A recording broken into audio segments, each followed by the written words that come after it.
Hello and welcome back to my YouTube channel. This is Amlan Sarkar and today's video is going to be about the syllabus eligibility criteria of NFSU admission 2023-24 and step-by-step guidance regarding how to fill up the form.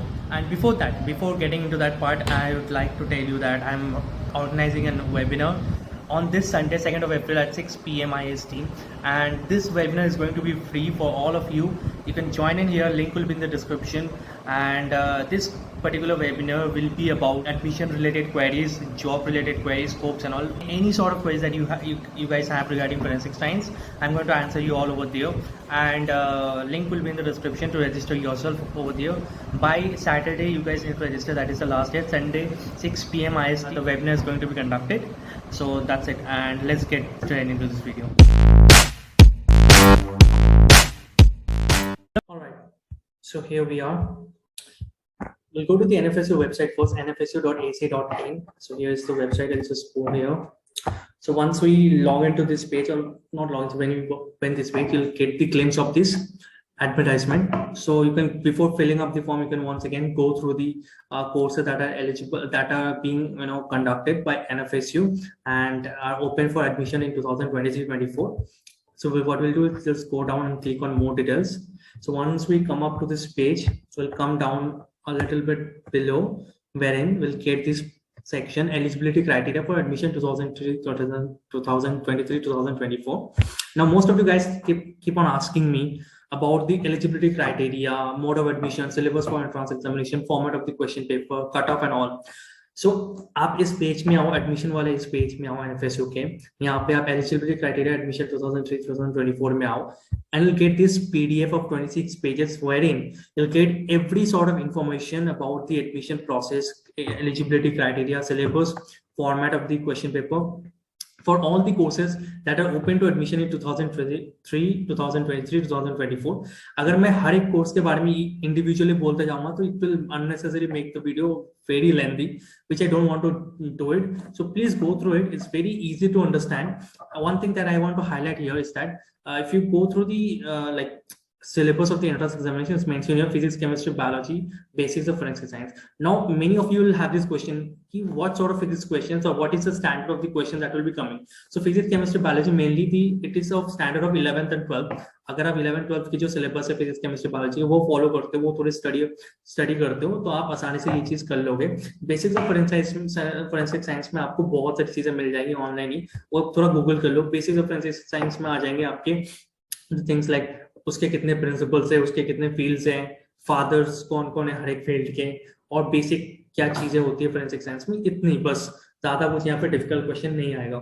The standard is not that low or not that difficult. ठीक है, it's a medium standard question paper. If you go through it, go through the things even once or twice, अच्छे से अगर आप थोड़ा देखते हो तो आप आराम से कर लोगे. ठीक है, पर यहाँ पे एक चीज आप ध्यान में रखना कि there are total 100 questions and there is negative marking 0.25 for each wrong answer. ठीक है, और अगर आप पूछते हो ना कि भैया कट ऑफ कितना होगा, इतना, देखो एज सच कट ऑफ कोई हम बोल नहीं सकते एनफैट के लिए. ठीक है, but anything above 70-75 out of 100 is or can be considered in the safer side. ठीक है, उससे थोड़ा ऊपर जा सकता है, उससे थोड़ा कम भी हो सकता है, बट अगर आप आउट ऑफ 100 70-75 प्लस अचीव कर लेते हो, you are on the safer side. तो आप प्लीज इसको गो थ्रू कर लेना एक बारी before you start applying for the course that you want to apply. ठीक है, now will directly go to the application link. So here it is. We'll click here and this page will pop up. Herein you haven't registered yourself for the application process. You have to first register yourself. You have to put your name here. आप country select करो, कौन सा country से belong करते हो, email ID दो, यहाँ पे फिर click करो for OTP. OTP will come into email ID, वो वहाँ पे डाल के आप वेरीफाई करो. Same for the mobile number, and यहाँ पे वेरीफाई करके आपको एक पासवर्ड रखते हैं आपके हिसाब से, फिर यहाँ पे आपको रजिस्टर कर लेना. Once you have registered, you'll get the application ID or login ID, and once you've received that, you have to log in here for further process. मेरा ऑलरेडी मैंने कर रखा है आपके लिए. So this is the third time I'm recording this. 2 बार मैंने record किया है, दोनों बार कुछ एरर की वजह से वो रिकॉर्डिंग अच्छा हुआ नहीं है. चलो लेट्स सी. तो once you log in here, so this is the sort of dashboard that you'll get to see upon logging into your profile, ठीक है। यहाँ पे आपका प्रोफाइल बन जाएगा ना। बहुत लोगों का ये क्वेश्चन होता है कि भैया हमें अलग से रजिस्टर करना पड़ेगा क्या हर एक कोर्स के लिए? नहीं, you have to register only once, but you have to apply differently for each of the courses, for all the courses that you want to apply for 2023-2024 application admission in NFSU, ठीक है। तो यहाँ पे बहुत सारे ऐसे हैं, तो whatever course you want to apply, just select that course, click on apply now. This sort of a page will pop up. इसके नीचे आप जाओगे तो यहाँ पे आपको एग्री का एक बटन आएगा, इसको बॉक्स को क्लिक करो and click on agree and continue. तो आप सीधा आपके एप्लीकेशन फॉर्म पे आ जाओगे जहाँ पे आपको अपनी डिटेल्स फिल करनी है। I am going to show you the MSc forensic science वाला thing. I have already filled up, so I just click on continue and this page will pop up. The very first thing that they will ask is the campus preference. Now, as you guys all know that there are various campuses of NFSU. The main campus is at Gandhinagar, then Delhi, Goa, Tripura, Bhopal. अभी कुछ academies भी आई है, ठीक है। तो आपको इस हिसाब से कैंपस यहाँ पे सिलेक्ट करना है। आप यहाँ पे क्लिक करोगे ना तो आपको सारे कैंपस मिल जाएंगे। So you have to remember, you have to select all the campuses that is available for that particular course that you want to apply. And अगर आपके पास कैंपसेस के चॉइसेस जब है ना, तो आपको इस प्रेफरेंस में आपको कैंपस प्रेफरेंस करना है। गांधीनगर, दिल्ली, गोवा, त्रिपुरा, भोपाल, ठीक है। क्योंकि गांधीनगर, दिल्ली, सब इन दो कैंपसेस को सबसे पहले रखना, क्योंकि ये दोनों कैंपसेस सबसे पुराने हैं। Like they have a lot of advancements in comparison to other campuses, ठीक है। फिर आपको यहाँ पे एग्जाम सेंटर सिलेक्ट करना है, आपके हिसाब से वो सिलेक्ट कर लेना। फिर आपको यहाँ पे अपने पर्सनल डिटेल्स डालने हैं, name, last name, middle name, date of birth, are you JNK migrant, Jammu and Kashmir के माइग्रेंट हो गया अगर उस हिसाब से आपको डालना है, ठीक है। आप डायबिटिक हो गया, आपके blood group, gender, nationality, religion, category, mother tongue, Aadhaar card number, ठीक है। और यहाँ पे अगर आप कोई कोटा से बिलोंग करते हो क्या, डिफेंस कोटा, और कहीं पे काम कर रहे हो क्या, और उसके बाद आप अप्लाई करोगे। फिर आपको अपने गार्जियंस की डिटेल यहाँ पे डालना है and you have to click on next.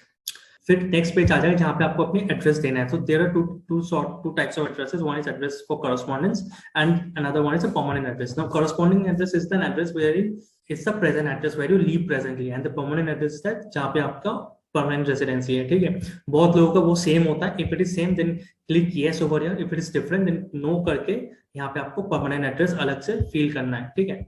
No करके सेम वे जैसे अपने एड्रेस करस्पॉन्डिंग एड्रेस आपने डाला है, the similar way you have to put up your permanent address. जिसका येस होगा तो वो येस कर देगा, फिर अलग से डालना नहीं पड़ेगा, नो होगा तो अलग से डालना पड़ेगा। फिर you will click here on the next. So next is the educational qualification. So basically if you are applying for a postgraduate exam, postgraduate degree, आपको तीन चीजें डालनी है, 10th, 12th and your bachelor degree के marks. You are applying for a bachelor level course, you only have to put your 10th and 12th marks, ठीक है। तो 10th के लिए आपको यहाँ पे डालना है कि आप कौन से बोर्ड से बिलोंग करते हो, कौन से बोर्ड से आपने 10th किया है, तो उस हिसाब से डालना है। फिर आपके 10th में CGPA था तो CGPA लिखना है, अगर आपके परसेंटेज थे तो परसेंटेज यहाँ पे लिखना है, CGPA को कुछ नहीं करना, ठीक है। और यहाँ पे आपको पासिंग ईयर डालना है। सिमिलरली 12th के भी आपको पहले बोर्ड डालना है, फिर अगर आपके 12th में CGPA थे तो CGPA में लिखना है, अगर परसेंटेज है तो परसेंटेज में लिखना है, ठीक है। और यहाँ पे आपको पासिंग ईयर डालना है। और बैचलर डिग्री में पहले आपको लिखना है कि वेदर आप already passed your bachelor degree or you are appearing or you are in the last semester. तो mostly the students are in their last semester, तो अपीयरिंग डालना है। फिर आपके कोर्स डालना है, कौन से कोर्स कर रहे हो, फिर कौन सी यूनिवर्सिटी में कर रहे हो। फिर आपको यहाँ पे CGPA लिखना। आप बोलोगे कि भैया हमारे तो रिजल्ट निकला नहीं है फाइनल सेमेस्टर का, तो till the semester that you have your result of, you have to cumulative CGPA उसका आपको डालना है। अगर CGPA है तो CGPA डालो, अगर परसेंटेज है तो परसेंटेज डालो, ठीक है। फिर वहां पे आप कर दो नेक्स्ट। लास्ट पेज में आपको क्या करना है, आपको सारे डॉक्यूमेंट्स अपलोड करना है। आपको यहाँ पे SSC का मार्क्स मतलब 10th, HSC मतलब 12th, फिर आपको अपना सिग्नेचर अपलोड करना है, पासपोर्ट साइज फोटोग्राफ अपलोड करना है, डेट ऑफ बर्थ की प्रूफ अपलोड करना है। इधर आप बर्थ सर्टिफिकेट अपलोड कर सकते हो या फिर आप अपने 10th का एडमिट कार्ड अपलोड कर सकते हो, ठीक है। और यहाँ पे आपको ग्रेजुएशन से मार्कशीट भी अपलोड करना है। यहाँ पे इन्होंने क्लियरली एक इंस्ट्रक्शन दे रखा है कि if you have received marksheet for few semesters please upload those marksheet. तो बहुत लोगों का ये डाउट होता है ना कि भैया हम लास्ट सेमेस्टर में हमारा रिजल्ट अभी तक नहीं निकला है, क्या करें, ठीक है। तो जितने सेमेस्टर्स के रिजल्ट निकले हैं till the semester, till whatever semester, whichever semester marks you have received, उन सारे मार्क्स को एक जगह और सारे रिजल्ट्स को, मार्कशीट को एक जगह कोलैज करके एक PDF में मर्ज करके आप यहाँ पे अपलोड कर दो, ठीक है।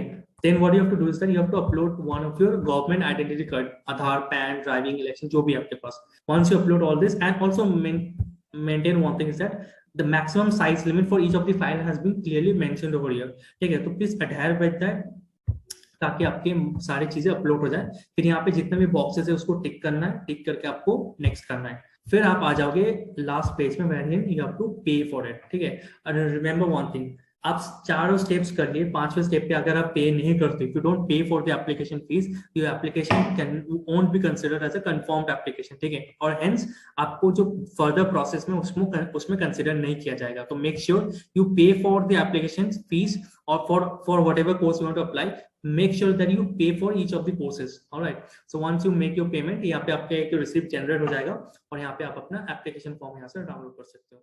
So that's it guys, it's very easy to fill the application form for NFSU, it's not that hard. Also अगर आपके इसके बाद भी कोई आपके पास डाउट है तो कमेंट कीजिए नीचे।